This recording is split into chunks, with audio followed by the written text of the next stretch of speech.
Hello healers. क्या आपका भी यह क्वेश्चन बार बार आता है कि मैम हीलिंग करने का मन नहीं करता है, पता नहीं क्या हो जाता है, कोशिश करती हूँ लेकिन होता नहीं है। तो आप खुद सोचिए ना कि क्या सच में आप सही प्रयास कर रहे हैं। एक बार सोचिए, पूरी ईमानदारी के साथ में आपको सोचना है। आप खुद के टीचर खुद बन जाइए। खुद के टीचर खुद बन करके यह क्वेश्चन करिए कि जो आप मुझसे क्वेश्चन कर रहे हैं कि मैम मेरा मन नहीं करता है हीलिंग के लिए, मेरे तो हाथ नहीं उठते हैं। कुछ हीलर्स ऐसे भी हैं जो मुझे व्हाट्सएप पे मैसेज डालते हैं, बोलते हैं कि मैम मन करता है कि सोई रहूं, हाथ हिलाने का भी मन नहीं करता है। क्या कोई ऐसा मेथड है आपके पास जो सोए सोए मेरी क्लींजिंग हीलिंग सब हो जाए? अरे भाई, आप खुद सोचिए कि दिन भर अगर आप सोए रहेंगे या अगर रात में 12 बजे सो रहे हैं तो सुबह क्या आप 6 बजे उठ सकते हैं, 4 बजे उठ सकते हैं? क्या माइंड आपका उस तरह से सेट है? तो अभी आपको कितना ज्यादा आसान मेथड चाहिए। तो ऐसा नहीं है कि आप प्रयास को प्रयास की तरह नहीं करें, आपको ये ध्यान रखना है। तो प्रयास भी ये बोलेगा ना कि प्रयास को प्रयास की तरह करो, ना कि आजमाने के लिए करो। तो आप जब हीलर बन गए हैं तो वो प्रोसेस आपको पूरा करना पड़ेगा। जैसे एक मदर है, जब मदर बन जाती है, जब तक वो एक लड़की की अवस्था में होती है तो वो लापरवाही से थोड़ा थोड़ा काम करती है। ठीक है, उठ जाएंगे, मम्मी के घर है, ठीक है, उठ के नाश्ता खा लेंगे, तो वो कहीं ना कहीं कुछ कार्यों को थोड़ा स्लो कर लेती है, तो कोई बात नहीं। लेकिन जैसे ही वो एक मदर के फॉर्म में आती है तो उसकी रिस्पॉन्सिबिलिटी बढ़ जाती है। तो अभी यहाँ पर आप हीलर हैं तो हीलर की रिस्पॉन्सिबिलिटी क्या है? खुद को प्रोटेक्शन शील्ड बनाना, अपने फैमिली मेंबर्स का प्रोटेक्शन शील्ड बनाना। घर में कोई बच्चा इरिटेट हो रहा है तो उसको क्लींजिंग करना। अपने घर को अगर एनर्जी से भरा हुआ फील करते हैं तो उसमें सिंबल डाल के अपने पूरे घर को प्रोटेक्ट करिए। ऑफिस है आपका, ऑनलाइन बिजनेस है आपका, तो आप उस प्लेस में एक सॉल्ट वाटर बना के कॉर्नर में रखिए, उसका प्रोटेक्शन शील्ड बनाइए, क्लींजिंग करिए, वो एनर्जी डालिए, सिंबल्स डालिए। जब सारे मेथड्स आपके पास रखे हुए हैं तो अप्लाई करने में इतना लापरवाही क्यों हो रही है? तो आप सोचिए कि इतना आसान से आसान आपको घर बैठे सब कुछ करना है, भागना नहीं है, तो कितना आसान चाहते हैं। तो यहाँ पर आपकी लापरवाही है क्योंकि आप सही से ऑनेस्ट होकर के आप हीलिंग के मेथड को अप्लाई नहीं कर रहे हैं। आप सोचिए ना, सीखने में आपने कितना मेहनत किया था, कितनी प्रैक्टिस की थी, तभी आपका लेवल आगे बढ़ा था। और अभी आप डिग्री ले लिए हैं, सिंबल्स भी लिए हैं, सब कुछ आपने किया, फी भी दिया, लेकिन आप उसको थोड़ा सा सिस्टम में नहीं कर रहे हैं। तो जब हमको रिजल्ट लेना है, अच्छा एनर्जी से फील करना है, खुद के घर को प्रोटेक्ट रखना है, खुद एनर्जी से भरा हुआ दिखना है, मेरी ऑरा बढ़ी रहे, आभा मंडल बढ़ा रहे, हमसे कोई बात करे तो मोटिवेट हो जाए, ना कि डिमोटिवेट हो। आपकी एनर्जी उसकी एनर्जी से जैसे ही मैच करे तो वो एक वाइब्रेशन हो, उसको भी अच्छा फील हो कि वाह क्या बात है, मैं कैसे व्यक्ति से मिली।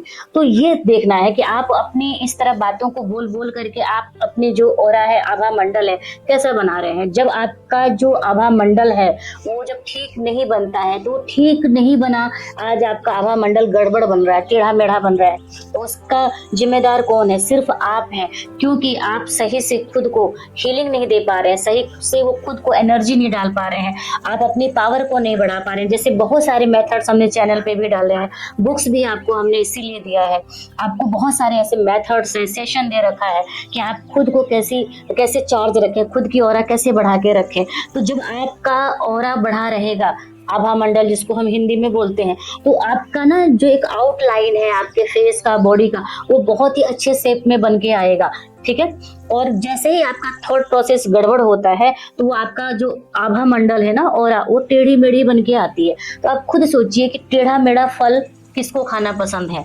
टेढ़ा मेढ़ा घर कौन बोलेगा कि मैं टेढ़े मेढ़े घर में भी रह लूंगा, टेढ़े मेढ़े बेड पर भी मैं सो लूंगा? हर किसी को तो एक बढ़िया आकार में चाहिए ना। तो इसी तरह आप अपना आभा मंडल एक अच्छे उसमें बना के रखिए, एक अच्छे आकार में, जिससे कि खुद को भी फील हो कि हाँ मैं कहीं जा रही हूँ, मैं किसी से मिल रही हूँ, तो मेरी एनर्जी खुद की बढ़ी हुई होनी चाहिए। तो इसलिए आप बहाना ना करिए, आप एक आदत डालिए कि मैं घर से बाहर जब भी जाऊंगी तो मैं खुद को प्रोटेक्ट करके ही निकलूंगी। अगर मॉर्निंग में टाइम नहीं मिल पा रहा है, आपका शेड्यूल जो है काफी हैट्रिक है, तो आप पहले खुद से प्रॉमिस करिए कि नहीं, मैं जब भी घर से बाहर निकलूंगी प्रोटेक्शन शील्ड बनाऊंगी, या इतने से इतने बजे के बीच में खुद का प्रोटेक्शन में शील्ड जरूर बनाऊंगी। आपकी कार है, स्कूटी है, बाइक है, घर है, सेंटर है, उसको जरूर प्रोटेक्ट करिए, तभी आप प्रोटेक्ट रहेंगे। और उन सिंबल्स का जो गुरु के द्वारा आपको अटेनमेंट दिया गया है, शक्तिपात किया गया है, उन सिंबल्स को जितना आप यूज करेंगे वो पावरफुल होगा और आपके तरफ अट्रैक्ट होगा और आपको अच्छा रिजल्ट देगा। आपकी एनर्जी इनहेंस होगी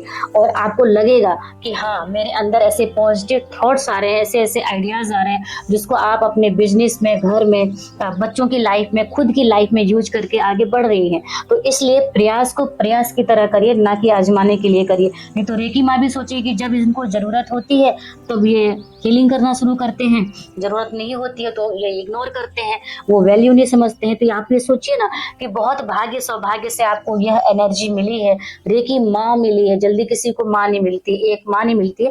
यहाँ पे तो आपको यूनिवर्स ने दिया है ऑलरेडी, तो उसकी कद्र करिए। और ये मत लाइन बोलिए कि मेरा मन नहीं करता है। किसका मन करता है? आप सोचिए ना, आप एक रूटीन में मंडे टू सैटरडे तक कंटिन्यू काम करते हैं क्योंकि आपको पता है कि हस्बैंड को ऑफिस भेजना है, बच्चे को स्कूल भेजना है, खुद को रूटीन में रखना है।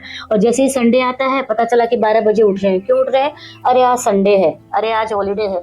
तो वहां पे आपने खुद को फ्री किया, वो तो चलो ठीक है, माइंड बॉडी को रिलैक्स मिल गया, थॉट लेवल पे भी आपको चेंज करने को मिल जाएगा, कंफर्टेबल हो जाएंगे, फिर मंडे से एक अलग रूटीन में, अलग एनर्जी से जुड़ जाएंगे। लेकिन अगर सोचिए कि हर दूसरे तीसरे दिन संडे पड़ता और उसी रूटीन में आना पड़ता तो आप कितने एक्टिव हो पाते। तो बनाने वाले ने भी कितना सोच समझ के बनाया है, 1 वीक का जो टाइम लिया है, तो उसी तरह आपको अपने को भी चार्ज रखना है। ठीक है, तो एनर्जी से जुड़े रहिए, कुछ ना कुछ इससे रिलेटेड करिए। टाइम नहीं मिल पा रहा है तो सिर्फ रेकी को कॉल करिए, किसी भी एक चक्रा पे हाथ रख लीजिए। एक दिन 5 मिनट 10 मिनट तो जरूर आप बेड रेस्ट लेते होंगे, तो उसमें रेकी को कॉल करके हाथ रख के सो जाइए। कुछ भी मत करिए, ना अफर्मेशंस डालिए, ना सिंबल डालिए। तो कम से कम उस एनर्जी से आप कंटिन्यू जुड़े हैं, वो एनर्जी आपकी बॉडी में फ्लो हो रही है, आपके चक्रास में जा रही है, आपको हील कर रही है। और जिस बेड पे लेटे हैं वहां पे वो एनर्जी वाइब्रेट हो रही है, और वो जब आप हीलिंग करके हटते हैं ना, तो वहां भी आपको अच्छा महसूस होता है। तो इस तरह आपको एनर्जी से जुड़ के रखना है, प्रयास करना है, ना कि आपको उदासीनता दिखानी है। Thank you.